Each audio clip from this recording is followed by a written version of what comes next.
to the first episode of Diary of a Pastor's Child. My name is Oluwaseun James, and today with me I have Joshua Oyeniyi, who is also a pastor's child. Hello, Joshua. Good to Hi, have you. Sean. Thank you for having me. Okay. How are you? First, without saying I'm fine, how are you? Wow. I'm splendidly well. What's the meaning of splendidly She said I well? should not use I'm fine, but I'm okay. Okay, that's I'm fine. alive. So, I'm well. okay. Mhm. Good to have you here, by the way. Thank So you. today, we're just going to dive into, first your background as a pastor's child. Were you born into the pastor's child realm, or you entered it after you were born? How did that happen, and how has it been? I think it was a bit of a transition. Okay. My dad was a civil engineer. Okay. Um, so when he became a pastor, I think that was when I was now born. So it was more like in his transition era. So you could say that, yeah, I was born into it, but I kind of like saw him grow into being a pastor. Not like he was already a pastor until I was born. So yeah, you could say, yeah, I was born into it. Yeah, it could be a balance of transitioning and being born into. So, but I think I think that makes sense if it makes sense to you. Okay, so I think my next question would be that what's your earliest memory of being in church, or should I let me put it this way? Were your parents pastors of a church, or they were just pastors maybe of an institution and whatnot? And what's like your earliest memory, and how did you realize that damn, I'm actually like a pastor's child? Okay, so my parents. Okay, let me start from my dad. My dad was a music pastor for quite some years actually. I can't really say exactly, but I grew up seeing a church. At least I can remember we left the church when I was in my, I think, early teens. I think I was 13 at the time. So if I will answer your question, my earliest memories was I was when we were in Galata Eden Baptist Church in Ogbomoso. Okay. So, and of course, being the pastor's child, everybody knows you. Even though my dad was not the church pastor, but Of course, everybody knew but him as just the music because pastor. he's a So pastor, yeah. everybody knew me, and of course, we went around places. We went to church members' houses with the main pastor himself and their children. So the second memory that I have is after we left the church. So we went to another church just very close by. I think the name of the church is Unity Baptist Church in Ogbomoso as well. Okay. And there, I think I became more actively involved in the music department of the church in that place. And my parents were also there. But not this time around, they were not the music pastor. They were just like, advisor and pastor, Yeah. you get. So I think I would say that those are my early memories of being a pastor's child. Okay. Yeah. So growing up as a pastor's child, I know that there are certain expectations you get, whether or not your parents pastor a church. Oh no. I know that there are certain expectations that you have. So because of these expectations, yeah, are there certain maybe talents, characters, attitude, and behaviors that you had to hide, right? Just to maybe Wow. protect the image of I'm a pastor's child. People must not know that I can do this, or that kind of situation Wow. where you just have to hide certain parts of yourself to be who you are. I think the when you're a pastor's child, you tend to be very visible. So if you try to hide, I think there are some people in the church that will figure you out eventually, right? So for me, I think the story was a bit different. Because of the kind of environment our church was, I didn't see a need to try to hide anything. Okay. Yeah, it was more like a safe space for me to express wherever I was. So, and I think one of the biggest form of expression was music for me. And of course, my dad being a music person, I started learning how to play the instrument in the church, and I began to play at the children's church too. So like, and I will go back to the question you asked earlier, Yeah. like some of my earliest memories. Since my dad was not a church pastor, and eventually he transitioned into being a lecturer, a full-time lecturer in the Ogbomoso Mm-hmm. Theological Seminary.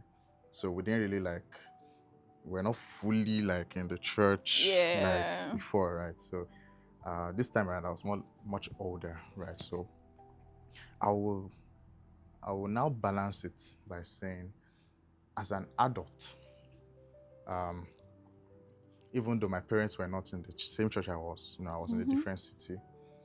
I try not to put myself out there as someone who can do music or someone who can handle media, because of course I was also like Yeah. very multi-talented person. So like um even though I didn't care whether they knew whether I was a pastor's child or not, but Mm-hmm. I think the idea that as a pastor's child you need to know how to do some things, you need to be able to you know sweep the floor in the church, you know all the people in the church, be in the media, be a cameraman, be a musician, be a drummer, everything. I think the idea um, stuck to me for a while. So at some point, I wanted to hold back. I said, okay, I don't want to involve myself anymore. But alas, we found ourselves back Back into into it, right? So it was already like a second nature for me. right, Yeah. right. So, what's the okay? So I'm going to ask this question in two parts: the Okay. best and the worst experience Wow. that you've had as a pastor's child, and how has that impacted you, and Wow. also if there's any blessing that you feel like, also like a good experience, right? That you feel like being a pastor's child actually gave me this, right? So, Hmm. I think I would say I try to avoid this question, but because it will take me back to an experience that I had in secondary school. mm, Um, let's go there. so being a teenager, I wanted to explore. I was basically a very curious person. Um, so there was this experience we had. It was when I was in the hostel. Um, it was during prep. It was a Saturday morning. We were supposed to be reading our books. So there's this guy, Supposed to be supposed okay. allegedly. So there's this guy who was just disturbing me. He wanted to, how some guys are, they Yeah, want to, want to share girl. They want to like see right. if they I can enter see. into one girl. And he was sending me a paper, like writing something into a paper and basically asking me that I should suggest who I should choose, who he should choose rather. So he now put some names there. I was like, interesting. This is interesting. So me, I was just like, okay, let's play along since Okay. we're already on this. So unknowing to us, the housemaster was already coming, and he took the paper, called the both of us, and the story became a popular story in school. So now I can this is where I was imagine. going, right? The principal knew me at that point as the son of a pastor. Right. Now, his wife happened to know my parents, not personally, but she knew them. So while we were in the principal's office, she was, of course, scolding us, but she scolded me more. Why? Because I was a pastor's child. So sorry, let me get this right. Yeah. So they found the paper with you They found the paper. They was passing it to me, so it was at the point at of the point of, pass. I think I have a similar Eh, experience, but it was not about girl, but eh, well, So yeah. it was more like there was a bigger expectation from me Yeah, But right. the idea that a pastor's child should be perfect, right? You can't make, should not be making this kind of Mm-hmm. mistake, right? A pastor's child. The way she was talking to me that day, I'm a pastor, Daniel. I was like, So I was thinking about it to like, if I'm a pastor, that am I an angel? Am I supposed to behave in a certain way, right? Is there a way pastor children should behave that should be different from normal people? Right? Are we supposed to Yeah. be, special in a certain way? So I think the experience I had was more like a stereotype, right? They expect you to be a certain way. But when you make a mistake, which is normal, right? We are human beings, especially a Definitely. teenager who is still learning to figure out his feelings, right? Who's learning to figure out how to deal with stuff like that. That experience I had, right? Instead of them to counsel me that, oh, okay, so whenever these things are happening, this is how you should deal with it. Mm-hmm. This is how you should, I'm sure they emotions, didn't even feelings. want to know what They did not happened. want to know. I told Oh, them. In fact, somebody else was typical. complicated in that same issue. Can He you was not even imagine? involved. Just because he was sitting beside me. So like, they didn't want to know that, oh, it's a teenager, but as long as a pastor's child, you must behave a certain way. So I think that experience really gave me a bad impression Well, about how people. how did it make you feel? I think it's at that point I felt like the world was not fair. Right. It wasn't Right. fair, right? Why can other people make mistakes and then you rebuke them normally? In a subtle way, But yeah. me, because I'm a pastor's child, you cannot. So it felt like it was an unfair treatment. I mean, we pushed dumping ground that day for like 7 days. We pushed dumping ground.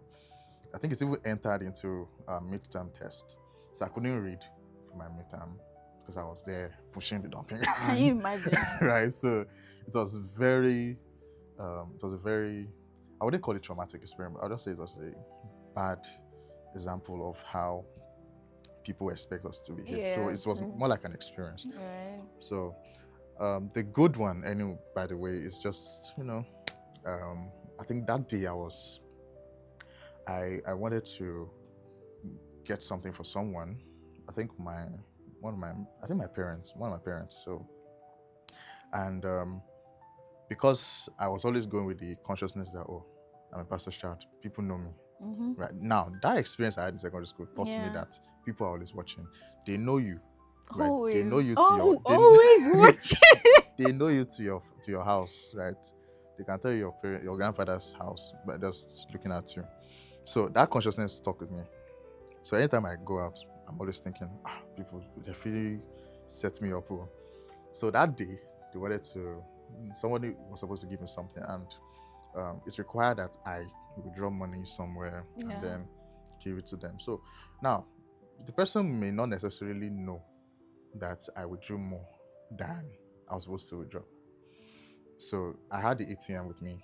Okay. The person does not know how. The person doesn't check. Now the person is more like an elderly person, right? Yeah. So they don't necessarily know whether All these elderly people they don't check. So I was supposed to collect it and then, get the.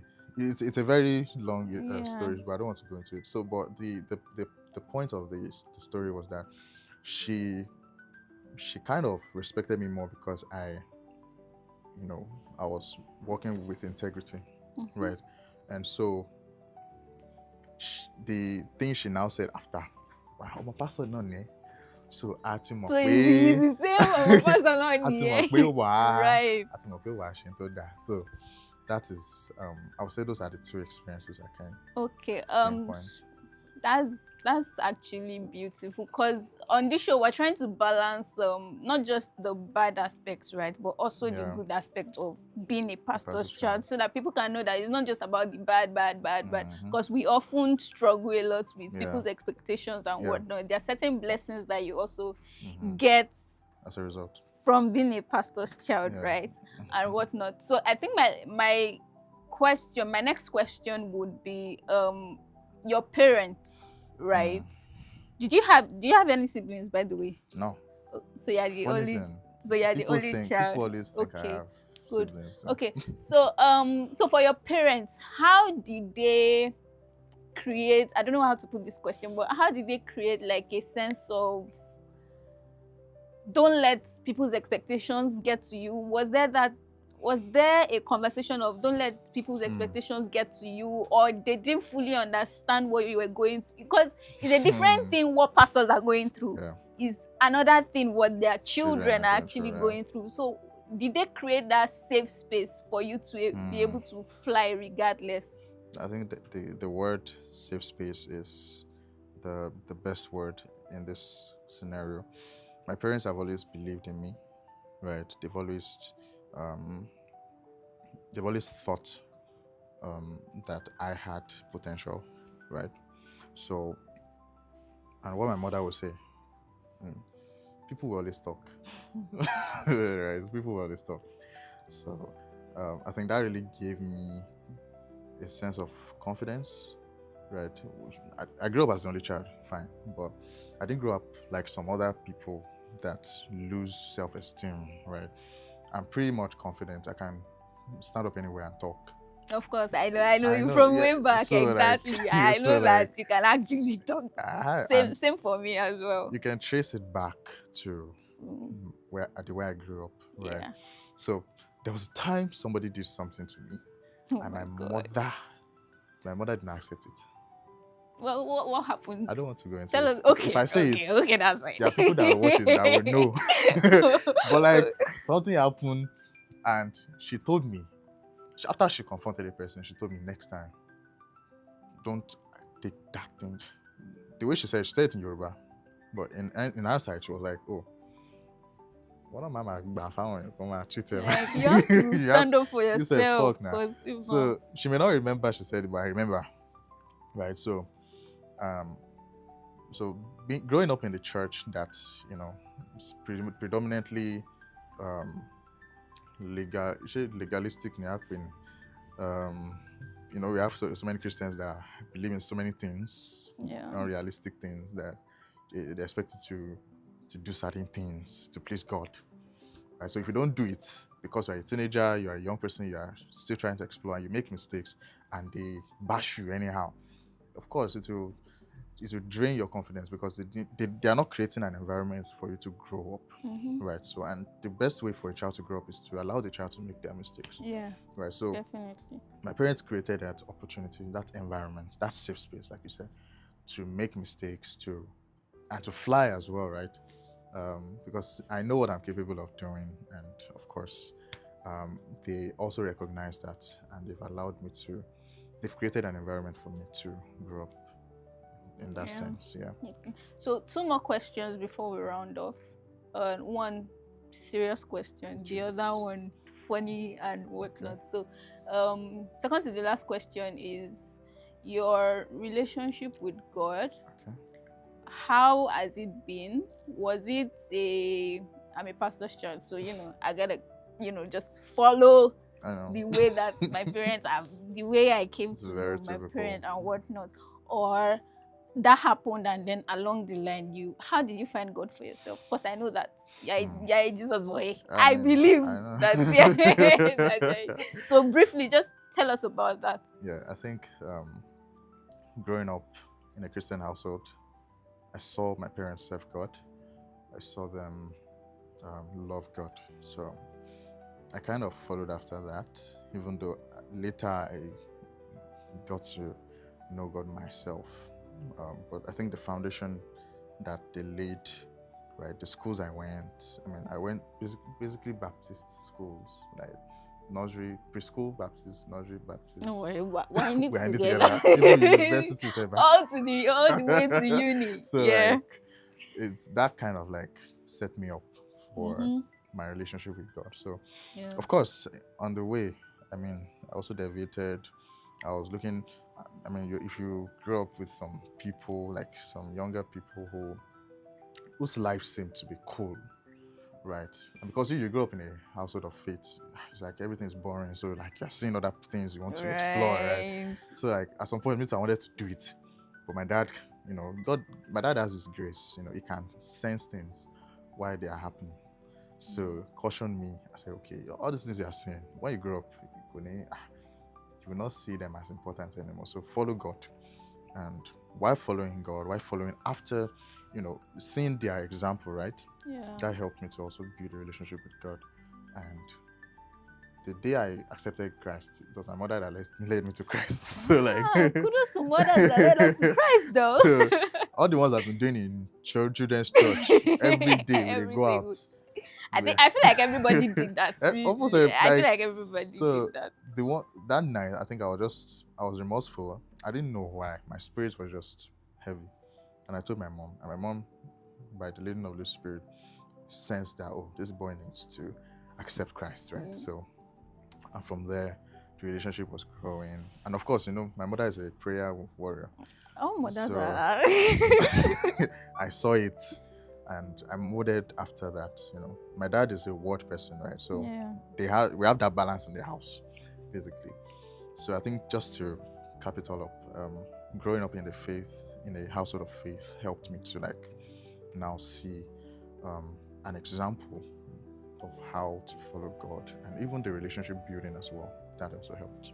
Okay, so final question before we get you to, fill our actual diary, because this is diary of a pastor's child, right?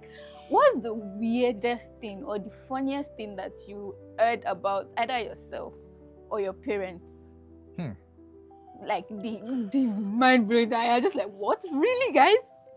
I think the one that stands out to me is that there was this narrative that we are extremely wealthy, right? So while growing up, maybe because my parents are very good planners, by the way. They know how to plan ahead of time. So financially, they know that things are going to be rough. So they plan ahead.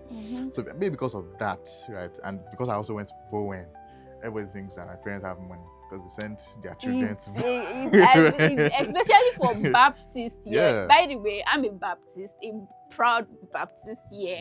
And for Baptist children who are, and your parents are pastors, if you are a Bowenite or a Bowenian, you definitely know that there's a stereotype of your parents as either spending the church money or they are just miraculously rich that they can actually sponsor you to Bowen. Especially if you now have siblings that all of you attended Bowen. No. You were split entire. So, exactly. So that narrative was like, we were rich, and so, but I mean, we're not poor, but we're comfortable to the glory of God. But like the idea that and if I don't want to say this, but like even the place that my parents are working, sometimes the people there they will look at them. My parents are associate professors, by the way. So like they would like, ODT, associate professor. I get money. And God now helped my father to become the deputy president in seminary. You cannot explain otherwise. They are rich. So since that time that they started telling us that I said, okay, no, we're rich. Well, by the grace of God. By the grace of God. So I think that one stands out more about us, right? That one's still bust my head, because if truly right, I know where I for day, man. Yeah. So yeah, I think that's the major one. Okay, so if you could, what would you say to a pastor's child out there, right? What would you tell a pastor's child out there? I think what I would say is be true to yourself, right? Don't allow voices, right, to external voices to tell you who you are not, right?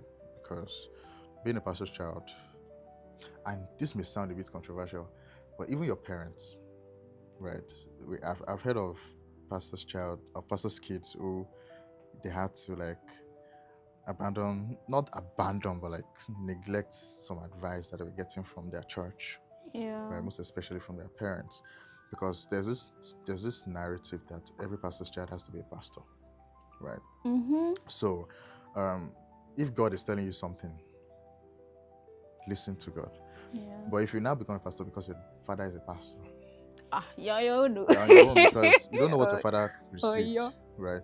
I still hear that thing a lot, even in my own personal life, right? Whenever I go to seminary, everybody's expecting me to collect form. So when I collecting form, Now, and I'm like, first of all, you don't know my journey with God, right? You don't know what God is doing mm-hmm. with me. So, but maybe because of the way I carry myself or the way I speak, sometimes I tend to speak like a pastor too. Anytime especially if I'm in a gathering of other brethren and we're talking Bible. So with the charisma, the excitement, it used to make me sound like pastor. So, but like, be true to yourself. And Yeah. if God is saying something, listen to Him, listen to God more. Um, you will never hear the most correct narrative or interpretation of your life, rather, outside of God, right? Right. There's so many things that God has laid in store for you. Like me, I am discovering some things now that I wish I had discovered earlier, but because I wanted to do my own, I wanted to go my own path. I wanted to figure Of it out course. myself. So when after I submitted to God and God began to now open my eyes to see things became much clearer and easier. So what I would say lastly is listen to God. Listen to God. God is your final voice to listen to. Even in fact, you know what? First and last. First and last. Don't even listen to any other First voice. and last. Listen to God only. Thank you. Okay, thank you so much, Joshua, for honoring me and for being on my show. So now you're going to sign. You'll be the first person to actually write in this I'm very actual honored. diary of a pastor's child. So I'm what you're very going honored. to write is you write, your thoughts towards a pastor's child. Maybe something that you've said, maybe your advice to a pastor's child to say, just dear pastor's child, this is what I think that you. So we're going to do that now before I let you go. Enjoy. This is pressure. Yes. Thank you for tuning in to today's episode of Diary of a Pastor's Child. If you felt seen, heard, or even a little healed today, don't keep it to yourself. We want you to like, share, comment, and subscribe to this awesome YouTube channel so that you can stay tuned to more episodes of Diary of a Pastor's Child. And we'd love to hear from you. Drop a comment and let us know what you think about this episode. Finally, this diary is opened, but it only gets richer when we write it together. And lastly, in all you do, keep that joy intact. Thank you.